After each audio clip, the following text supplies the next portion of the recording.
সব ধরনের খেলায় 2 বছর নিষিদ্ধ হলেন ভারোত্তোলক মাবিয়া আক্তার। শরীরে নিষিদ্ধ উপাদান মেলায় এই সিদ্ধান্ত নিয়েছে ওয়ার্ল্ড অ্যান্টি ডোপিং এজেন্সি ওয়াডা। মাবিয়ার দাবি চিকিৎসকের পরামর্শ অনুযায়ী ওষুধ ছাড়া অন্য ড্রাগ কখনো গ্রহণ করেননি তিনি। খেলায় ফিরতে আপিল করবেন 2 বারের এসএ গেমস স্বর্ণজয়ী এই ভারোত্তোলক। মাবিয়া আক্তারের নাম এলেই চোখে ভাসে 2016 সাউথ এশিয়ান গেমসের স্বর্ণ জয়ের পর এ ভারোত্তোলকের আনন্দ অশ্রু। সেই মাবিয়ার ক্যারিয়ারে এবার নিষেধাজ্ঞার খড়গ। শরীরে মিলেছে নিষিদ্ধ উপাদান ফুরোসেমাইড ও কানরেনন। ওয়ার্ল্ড অ্যান্টি ডোপিং এজেন্সি ওয়াডা কর্তৃক নিষিদ্ধ হয়েছেন 2 বছরের জন্য, যা শুরু হয়েছে চলতি বছরের জানুয়ারিতে, শেষ হবে আগামী বছরের ডিসেম্বরে। মাবিয়ার দাবি, অসুস্থতার জন্য চিকিৎসকের পরামর্শ অনুযায়ী ওষুধ সেবন ছাড়া অন্য কোনো ড্রাগ কখনো নেননি তিনি।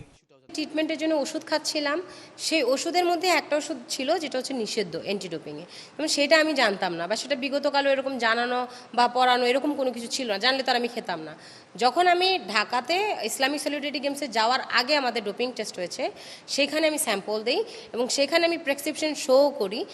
তো তখন হচ্ছে হলো স্যাম্পল দেওয়ার পরে আমি 15 তারিখ জানুয়ারির 26 জানতে পারি যে আমার শরীরে এরকম একটা নিষিদ্ধ ওষুধ পাওয়া যায়।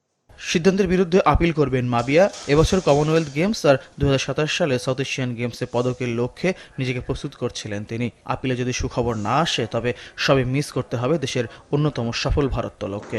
এই বছরের কমনওয়েলথ গেমসে ব্রোঞ্জ মেডেল পাবো, যেটা আমি জানি, এবং আমার পারফরমেন্স ওই স্ট্যান্ডার্ড লেভেল, এবং আমি তৈরি করেছি নিজেকে ওই স্ট্যান্ডার্ড লেভেলে।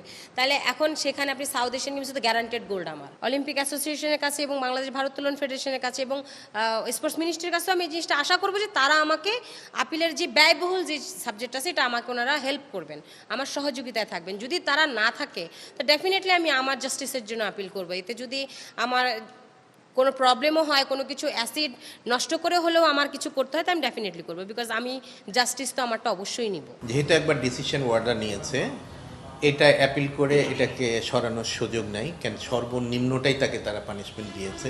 সে যদি কনফিডেন্ট হয়, এটা তাকে ইন্ডিভিজুয়ালি করতে হবে, এটার সাথে তার আমাদের অলিম্পিকের খুব একটা সম্পৃক্ত নাই।